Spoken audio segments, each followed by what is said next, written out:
अगस्त 1942 में गांधी जी ने अंग्रेज भारत छोड़ो आंदोलन की शुरुआत की, जिसमें उन्होंने नारा दिया, करो या मरो।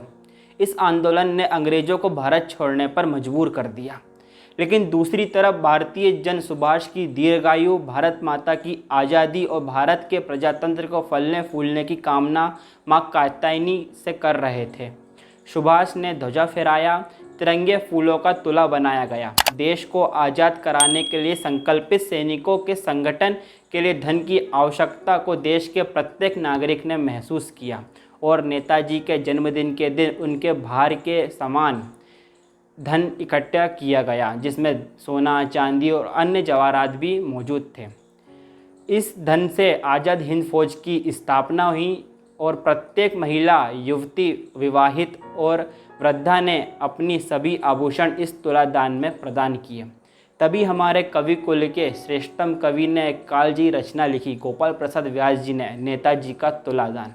आइए सुनते हैं गोपाल प्रसाद व्यास जी की कालजी रचना, नेताजी का तुलादान। देखा पूरब में आज सुबह एक नई रोशनी फूटी थी, एक नई किरण ले नया संदेशा अग्नि बाण सी छूटी थी, एक नई हवा ले नया राग कुछ गुनगुन करती आती थी।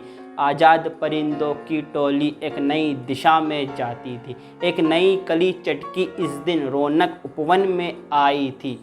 एक नया जोश, एक नई ताजगी हर चेहरे पर छाई थी। नेताजी का था जन्मदिन, उल्लास न आज समाता था। सिंगापुर का कोना कोना मस्ती में भीगा जाता था।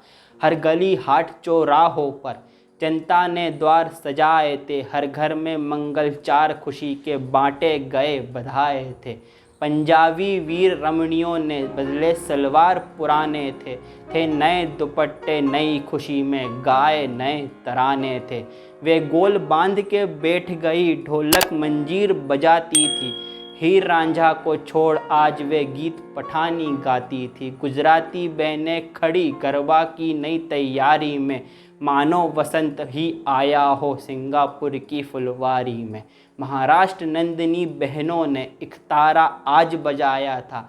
स्वामी समर्थ के शब्दों को गीतों में गति से गाया था। वे बंगवासिनी वीर बहुटी फूली नहीं समाती थी। अंचल गर्दन में डाल इष्ट के सम्मुख शीश झुकाती थी। प्यारा सुभाष चिरंजीवी हो जन्मभूमि जननी स्वतंत्र।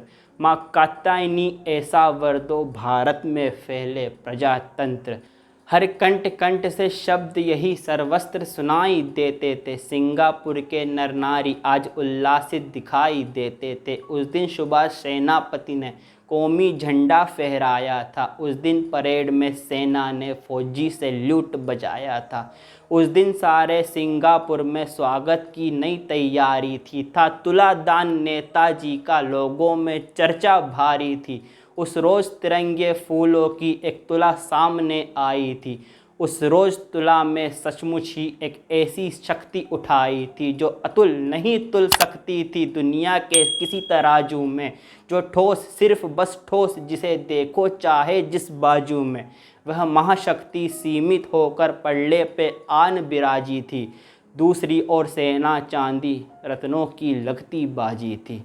उस मंत्र मुद मुद मंडप में सुमधुर शंख ध्वनि छाई थी। जब कुंदन सी काया सुभाष पर पल्ले पर मुस्काई थी।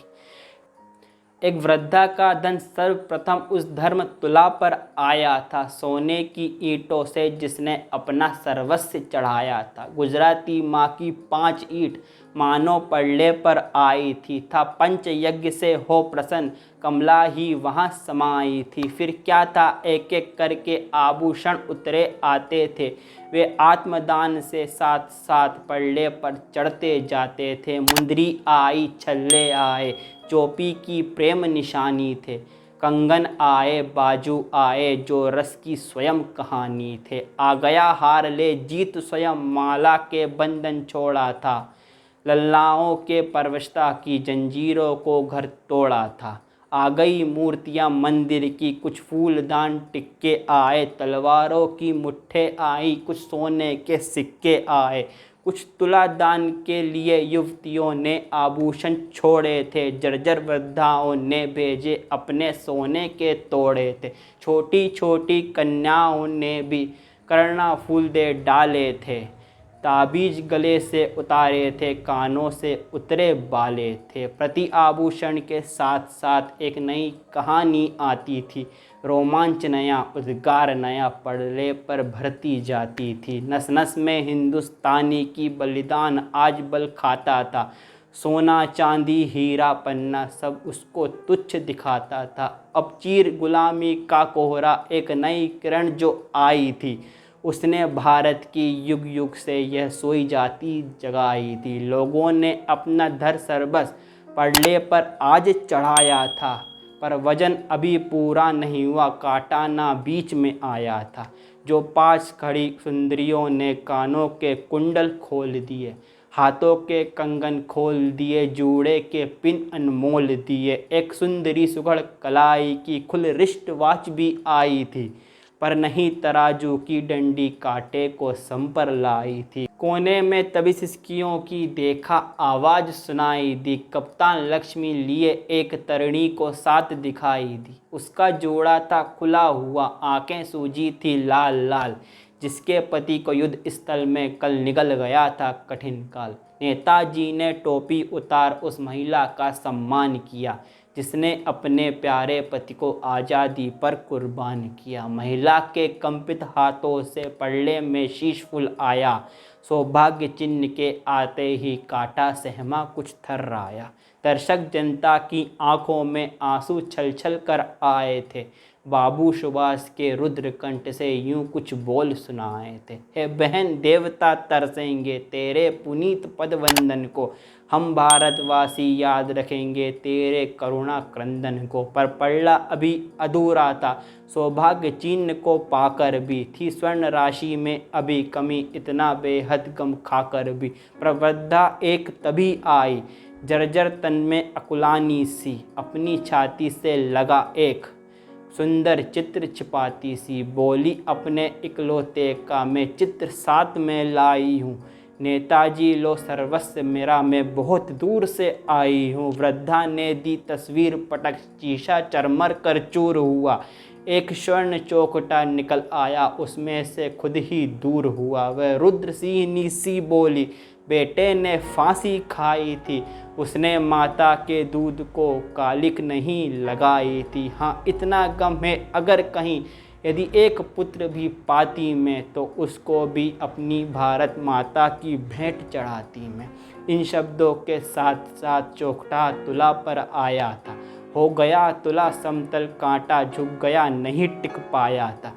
बाबू सुभाष उठ खड़े हुए, वृद्धा के चरणों को छूते, बोले माँ मैं कृतकृत्य हुआ, तुझी से माँ हूँ के भूते। है कौन आज जो कहता है दुश्मन बर्बाद नहीं होगा, है कौन आज जो कहता है भारत आज़ाद नहीं होगा।